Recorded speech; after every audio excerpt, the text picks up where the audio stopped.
Summer is upon us, and what better way to celebrate that than with a brand new watermelon tumbler? She definitely looks ready to hold those drinks this summer. If you're new to my channel, don't forget to hit that subscribe button and let's wake up, prep these tumblers, and slay all day. Let's do this. I've already prepped and primed my tumbler. I painted it this prickly pear, I do believe it's called. It's just a pink because I'm going to be laying down glitter over top, or I'm going to be adding glitter to the epoxy, and that is going to be poking through. So I wanted mine more of a pink tone, but if you wanted straight up red, of course, paint yours red. So the glitter I'm using is kind of a red, and it shines like it has gold undertones to it, but it's semi-translucent red. So I am adding my glitter into the epoxy, and I am working with a 30-ounce tumbler. So I want to go 10 mLs higher with my epoxy as far as that goes. So I have a 30-ounce tumbler, I have 40 mLs of epoxy. Okay, see how that works? So 40-ounce tumbler, I would do 50 mLs of epoxy. And then what I do is I just put the glitter right over top of the epoxy in the cup, and I just do it until it's filled in, because I don't want it so thick that I can't maneuver everything and lay everything down nice and flat. You want there to be enough space for everything to lay flat when we go to spread it out. So you don't want to accidentally put too much glitter into it. So just a little bit at a time will do it. And that last one did it. I like how that looks right there. That looks perfect to me. Not too thick, but not too thin. Now, because we're doing a watermelon look, I am taking a chunky black glitter and I'm going to just kind of sprinkle that in and just mix it as I go, and then just add more if I need to, but it really gives it so much more dimension. It's so cool looking. I really like how this looks once it gets spread on. It definitely gives it, like I said, more dimension and ties everything together.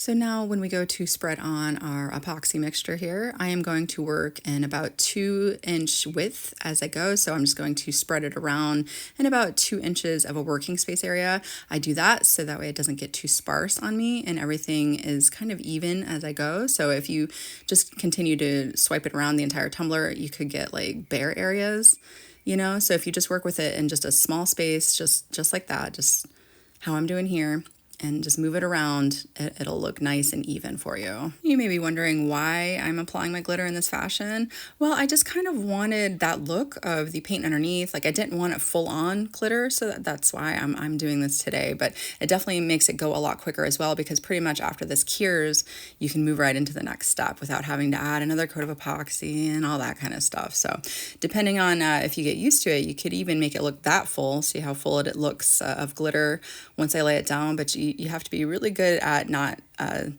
making it look too sparse. So I'm gonna go ahead and finish getting this applied. I'm gonna go ahead and hit it up with my torch, popping all those little micro bubbles, and I'm gonna let that cure completely before we move on to the next step.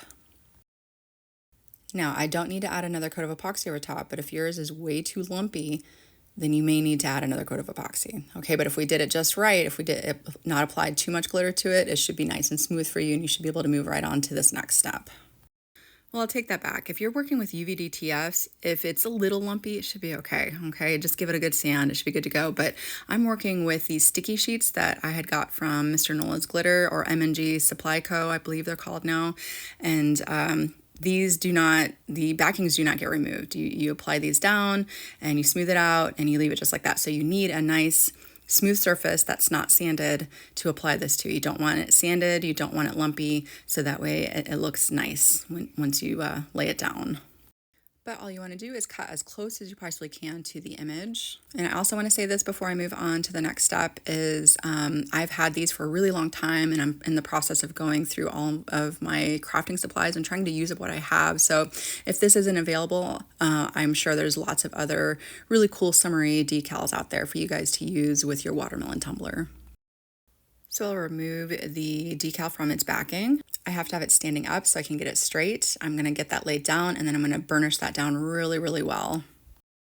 But the main thing with these decals is you just wanna make sure that you burnish it down really well, and if there's any air bubbles, don't be afraid to come through and pop it with a little needle and press the air out so you don't see that white that could form whenever it's like that. So there we go, it's nicely burnished.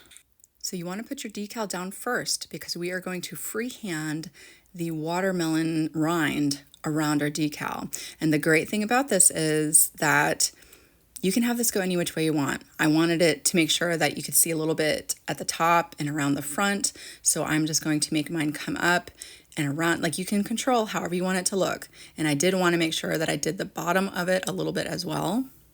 So right where I stopped when I went around the front, I'm going to continue it onto the bottom and swirl it around to the back. I'm just trying to make sure that I can visually see that everything's going to line up for me. So I turned it around and I'm just kind of looking to see where I want it to continue to go. And then I'll just finish wrapping that up and around. And again, I want it to kind of end up around the front of the decal as well. So you can see a little bit at the top of the decal and the bottom of the decal once everything's said and done. So now you're gonna roll back through and you're just gonna kind of take a look at it. Make sure you mark off where it's at so you don't accidentally paint over something you don't want it to be. So I just put that down as like a visual for myself because it can be a little confusing. And then I just take a look at it and I decided I wanted it to come up a little bit more towards the decal. So of course you can come through and add more of a line, or as you go, you can see how I'm like, I want it more like that. So I might come through and adjust that as well. But that's the fun part of doing this yourself is you can kind of look at it and be like, okay, I want a little bit more here and all that before you actually get everything painted and getting it looking the way that you want it to. Now you just want to match up whatever green you plan on using. I'm using a light green as my base for the rind itself. So I'm going to use this kind of lighter pastel green. And I'm going to do a 50-50 mix of the acrylic paint and glue. And I'm just using Mod Podge to mix in with that.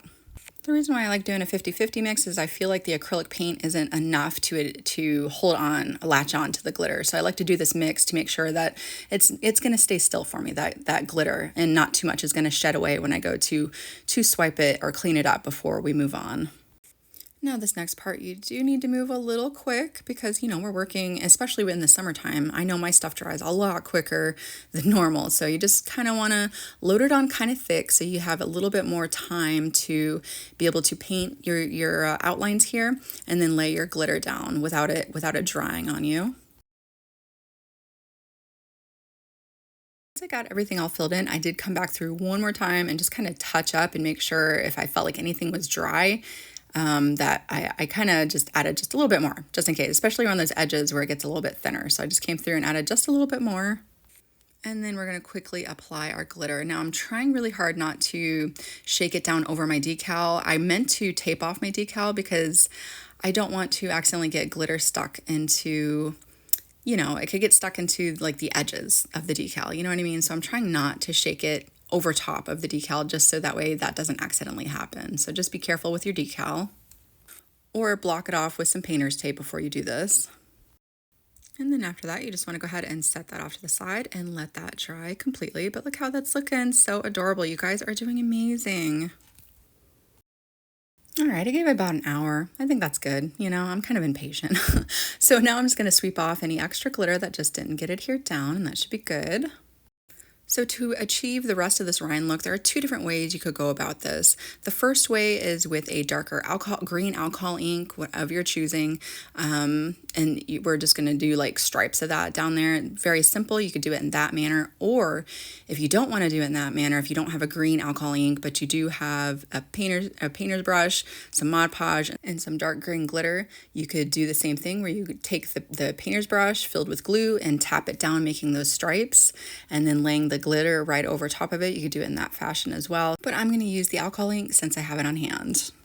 The biggest thing I can say when doing it in this fashion with the alcohol ink is you're barely squeezing the bottle, okay? Barely squeezing it, and you almost kind of just want to tap it on the glitter, and it's going to give you that look there. So simple. I mean, this is like insanely simple, okay, guys?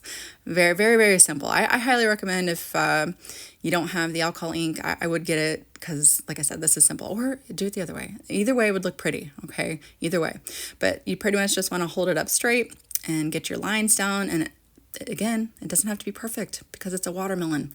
Are watermelons perfect? No. You want some sort of symmetry to it, obviously, because if you lose that symmetry, then it won't look like a watermelon. But other than that, I mean, look at my lines, okay? And it looks great in the end, all right? That's all I got to say about that. You just want to come through and just, you're going to make thicker blotches, thinner blotches. It's super simple. And then you just come through after you get all your stripes down and just kind of adjust anything that needs to be adjusted. And there we go. Look at that. All right, now let's finish up the bottom there. And it's as simple as you take your lines here and you're just going to bring them all down straight into the bottom. You don't want to curve it enough, just straight down, just like that. And it's going to give it a really nice finishing detail to the bottom there, just straight back. And look at us, we made a watermelon. Okay, now again, we're going to move on to the next part right away. Those alcohol inks dry super quick, so we're gonna go ahead and I went through my drawers and I happen to have a bunch of watermelon seeds that I had already pre-cut like a long time ago, so I'm just gonna use those. They're kind of big, I kind of liked it, so that's what I'm going with. So I'm just gonna place those randomly in the pinkish red area around the decal. Now this next part's super important. You want to take it and you want to spray seal it. You want to spray seal it until nothing is going to shut off. So when I run my hand over it, no glitter is on my hands. That's how you want it. The reason for that is because we're going to be coming through and doing the rest of the rind look to it. And I'm using puffy paint and I don't want to have the puffy paint accidentally set off the alcohol inks and dye the puffy paint green. So I was afraid of that, so that's why I wanted to spray seal it before we moved on to this part. But yes, again, we're doing everything. We haven't epoxied it yet. We're moving straight into everything right on it and then epoxying it after it's all said and done. So super easy tumbler. And what I'm doing here is just trying to remove any air bubbles that might have gotten trapped in there, so that way it doesn't make weird, blowout parts like it did when I first squeezed it there. You could see that it had like a bit much at the tip. So now we're just going to come through and take our puffy paint and we are going to simply outline the entire rind area with that puffy paint, just like how a lot of ladies like to do their beaches these days, is exactly how we're doing our rind look. And like always, the best part is the line doesn't have to be perfect because it makes it look even better. Okay, so don't worry about the line being exactly perfect. We're going to take our brush and we are just going to very delicately grab a bit of that puffy paint and pull back, which is going to give that shading effect of that rind right around. So we're just going to, again, very gently pull back onto the glitter portion there. And after you get going, don't be afraid to add a little bit more if it seems too thin for you. So just add a little bit more.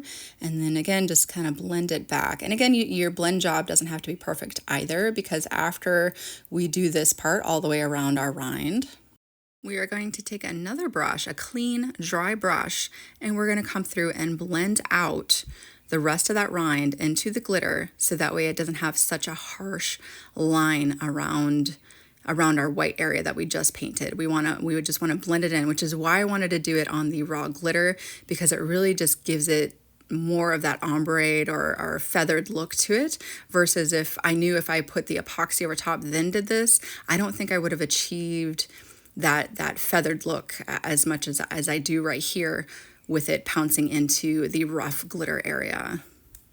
So I'm just taking it and pouncing it right in the area that we blended back. And I want to show you the difference. There's before I blended, okay? And this is the blended area I just did. So there's a big difference and it looks much better, I think.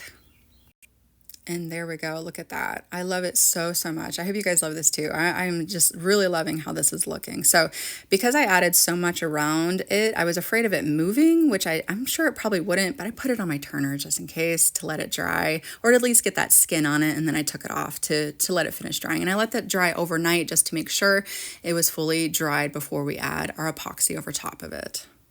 All right, our main tumbler base is done. Let's move on to the lid. My personal preference is working directly on the lid. The reason for that is because if I'm using this tumbler, I'm going to use it with the lid on it, okay? And so I like to decorate directly onto the lid. I know that they sell kits where you could, removable toppers and stuff. No, I want it all on the lid itself. So I'm going to go ahead and sand the areas down that I know my stuff is going to lay down into. So you don't want to do up around the sides, because then you'll be able to see that, because we're not applying epoxy or UV resin up there. So you don't want to rough down the areas you're not going to be applying the UV resin. I went to Hobby Lobby because I ran out of UV resin, and I'm going to give their UV resin a go. And I'm going to tell you right now, it worked good. Okay, it did. It was fine. It cured really fast. I didn't have an issue with it. Better than some of the stuff I've gotten off Amazon. But I found that back in the jewelry section, the UV resin. I also found these vase fillers that looks like ice. That was over where the fake flowers are located at your local Hobby Lobby. Now these came off Amazon, the watermelons, because they didn't have the fake watermelon slices at Hobby Lobby. So I got those off Amazon. It came in this big box. But look how pretty they are. Aren't those pretty? They look so real. I love how deeply colored they are. Very nice. but I guess they're used for keychains, so I'm just going to unscrew that little O-ring there, and I'm going to save that because you could actually, I see people putting those on tumblers to dangle little doodads off their tumblers, so I'm going to save it off to the side. Maybe I'll try to do that. I don't know. Now to match my decal, I seen that there was like lemons, so I actually did have some of those already on hand, so I pulled out some lemons. Now I did use an actual slice versus a wedge in the end, but you know. So this lid has some slider holes whenever we removed the slider portions, so I'm going to fill that in. I'm just going to take some tape and block those off. Just want it nicely secured so that way that UV resin doesn't leak up under the tape. That's why I double taped it. And then I'm just going to go ahead and fill those in with my UV resin and get that cured properly. And now we're ready to get our topper put together. So I was actually pleasantly surprised when I opened up because I've never bought them from Hobby Lobby before, the ice fillers, but they actually had like three different sizes in there. They had a large, medium, and small ice, and I really liked that. I was like, okay. I was able to really fill in around the watermelon and lemon slice with this kind of stuff. So that was really nice. So the main thing I can say whenever you go to build your lid is you have to remember, because I almost forgot, you have to remember that you're going to be facing it outwards. So you want the straw hole is going to be the back side, and the part that everybody's going to be seeing is in front of that. So you want to make sure that whatever you do, you build it so that with that in mind, okay, with where the front is located. I also want to say this, that I've been doing these lids. I've been doing things like this for 7 years now. I have cups of my own that I've done in this fashion. They don't get moldy. They work just fine as long as you hand wash it, you dry it completely. I know some people had an issue, or they thought they had an issue, like, well, what if it gets moldy? It won't, as long as you get that resin down in there and cure everything properly. You shouldn't have an issue with having your lids in this manner. Okay, like I said, I've been using lids like this for years and making lids like this for years, so there's absolutely nothing wrong with making it in this fashion. All right, so I have a basic concept of how I want it done. So the first thing I'm going to do is I'm going to lay my fruit down, okay? I'm going to lay the fruit that's in the front down first. So I got my watermelon. I'm going to lay my UV resin down. And I'm going to have my UV lamp in this fashion so that way it cures the underneath, because obviously it's not going to be able to get to it from the top. So that's why I'm going to do it in that manner. And I'm actually going to just kind of build it from here with my lamp on the bottom of it, just like this. And I'm going to start layering on my ice. And before I secure down my ice, I'm going to make sure that my other watermelon slice is going to fit properly where I want it to. So I'm just going to get everything lined up. And then I'm going to come through and squeeze down my UV resin right over top of everything, filling in all those little gaps. Then cure completely until it is hard. So I do this twice. So I do the full on 160 or 120 seconds on that. You want to make sure that everything that you do is fully cured as you go. So again, I'm lining up my next watermelon slice, and then I realized I like the slice of lemon better looking. Anyways, I liked it better than the wedge. So I'm gonna go ahead and move forward with doing up more UV resin, setting all this stuff down that I just did. And again, once that is fully cured, I'm going to come in and finish layering on the ice that's in the front. So I'm using the small, medium, and large to give me a nice variation of that ice look right around the front. And then I'll come through and drizzle down more UV resin right over top of this. And then again, cure it completely before I move on to the next part. I'll go ahead and get my lemon slice put down. Again, making sure I give it a nice drizzle, making sure it's going to stand up straight and cure it. Now, obviously, toppers like this are meant to have a straw placed into it, not really meant for like tipping it back because it's going to hit your face. So I'm just kind of keeping that in mind. Obviously, I'm going to be using a straw with it, okay? But you still want to make sure that once you are applying the rest of your ice, you want to make sure that you don't get everything too close to where that straw hole is located. I don't like to get it too close to it, but you just, again, want to make sure that everything is nicely filled in with your UV resin and make sure everything is completely cured before you use it. So after you apply your last two finishing coats to your tumbler base and finish curing your tumbler lid, she is ready to go. Whether you take this design and duplicate it as is, or you take it and let it inspire you to create something that is completely your own, I hope that you guys had a lot of fun watching this tutorial today. Again, if you're new to my channel, don't forget to hit that subscribe button, and I will see you guys next time.